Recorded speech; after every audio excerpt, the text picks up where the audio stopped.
This is Dan Dix here reporting for Press for Truth, and this, ladies and gentlemen, is Dylan Mulvaney.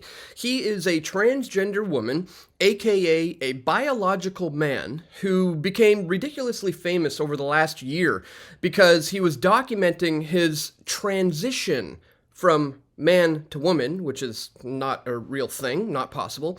But at any rate, he was documenting his transition over 365 days on his TikTok account, amassing over 10 million views in that process. And so on day 365, the all-American beer company Bud Light decided to make him a spokesperson, put his face on a can, make a commemorative can for his journey of transitioning over 365 days, ladies and gentlemen. Well, this has since led to the company, Anheuser-Busch, losing $6 billion in less than a week after this trans ad campaign that top executives apparently never approved.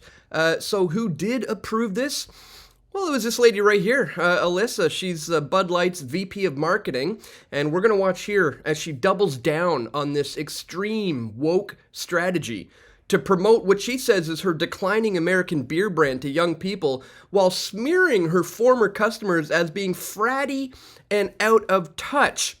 Meanwhile, this is the CEO of the company's response to this, which really should have been an apology. But this reads nothing like an apology letter, ladies and gentlemen. It's actually quite appalling when you think about it.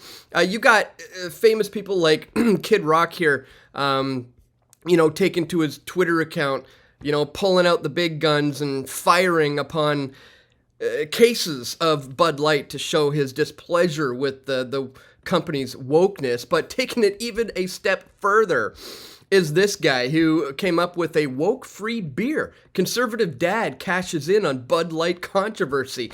Gotta love it. Capitalism at its best. We're going to take a look at this ad that he's just put out promoting his new beer. We're also going to take a quick look at James O'Keefe's latest expose as he questions Bud Light's Dylan Mulvaney on OMG jailhouse footage, which shows women inmates testifying on being housed with male rapists claiming to be transgender. We're also going to take a look at this, guys. I think I found the problem, says Benny Johnson. The CEO of Budweiser is a CIA operative. No, really. Here's his LinkedIn profile where he's operations officer for the CIA involving in counter-terrorism and clandestine services.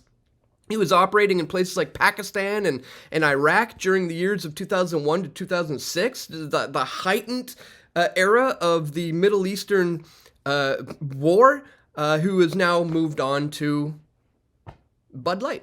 I tried to find his LinkedIn profile, and it apparently no longer exists. I don't know if I'm just looking this up incorrectly or if something has since changed. So we're going to look at all of this and much more in this video, guys. But really quickly, just before we do, I'd ask that you check me out right here at subscribestar.com/pressfortruth. This is like a Patreon alternative because Patreon kicked me off of their platform.